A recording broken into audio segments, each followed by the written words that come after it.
Mag-collective reading tayo. Anong meron sa inyo ngayon? Guys, anong meron sa inyo?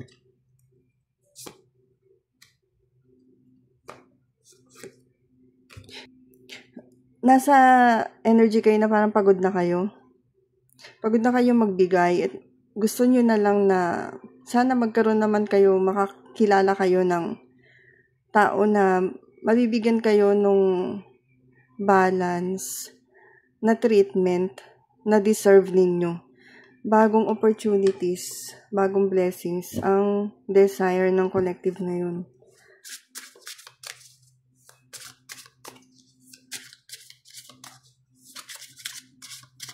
Yung iba sa inyo, napapagod na kayo sa kahihintay. Ano ba yung hinihintay nyo, guys?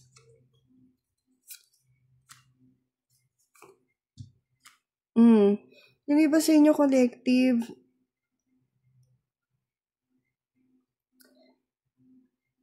baka, nasisense ko kasi dito kapag ito, posibleng na-stress na kayo, nakakaramdam na kayo ng pagkakasakit dahil sa pag-iisip ninyo kung ano man yung pinagdaraanan ninyo.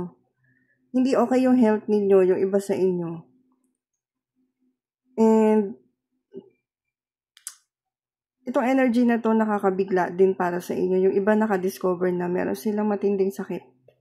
Sorry guys, yun yung nasisense ko. Yung iba sa inyo, naghihintay kayo na, naririnig ko yung word na wellness, naghihintay kayo na gumaling kayo. Yung ibang may sakit sa inyo ngayon. Dahil ba sa panahon yan, nagkakatrangkaso kayo, or yung iba mabigat eh. Kailangan talaga ng pahinga. Huwag kayong mag-alala guys kasi parating na yung bagong energies na na magiging okay kayo.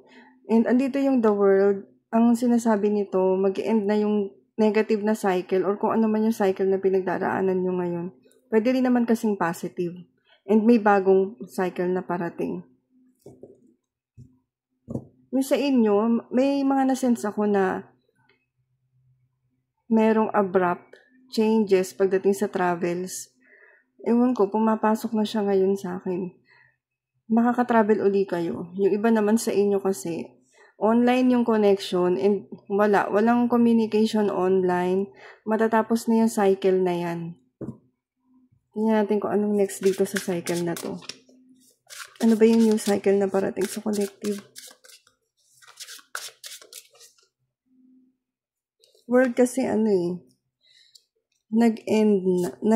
May something na nag-end and mag-i-start ulit. Knight of Wands, Five of Swords, Queen of Pentacles.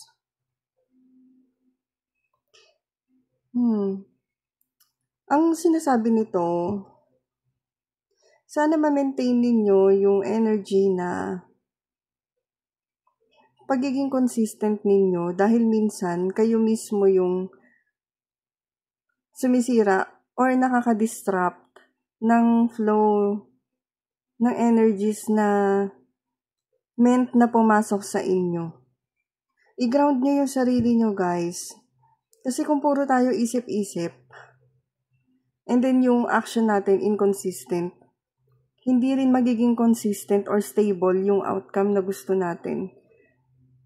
Yun ang sinasabi ng Queen of Pentacles. Ground yourself at maging realistic ka. Kung meron ka mga iniisip na plano, mag-take action ka.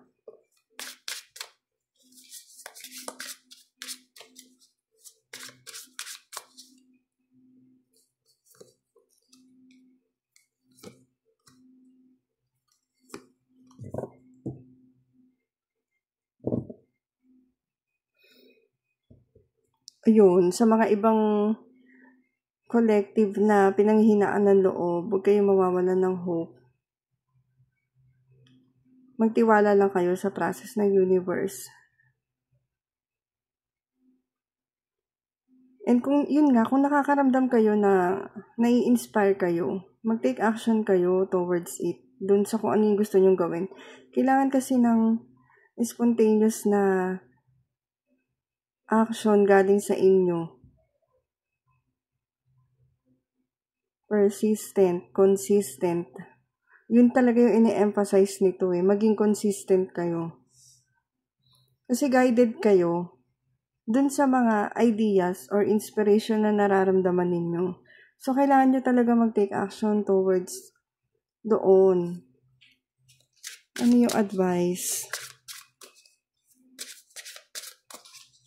Kung ano ba yung goals ninyo? Kung ano yung gusto ninyo mangyari?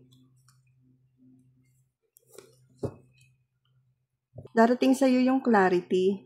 Or siguro, itong reading na to, pwedeng mag-advise sa'yo ng clarity na kailangan mo. Or pwedeng, ito na yung message na kailangan mong ma-receive para ma-realize mo na ikaw yung may control sa sitwasyon na meron ka ngayon. And hinihintay lang ng universe na kumilos ka dahil makikipag-cooperate sa'yo ang universe para makuha mo lahat yung goals mo. Yun na nasisense ko, lalo dito sa 3 of Pentacles. So, sana makatulong to sa'yo, collective. Maraming salamat sa panonood nyo, sa support ninyo. Huwag kayo mayang mag-comments. Nababasa ko po lahat yan. Natutuwa ako sa mga nagko-comments and I'm so grateful na nandyan kayo, guys, na i-express ko itong gift na meron ako na kapag share ako ng messages para sa inyo. So, thank you very much sa inyo. God bless. Ingat kayo lagi.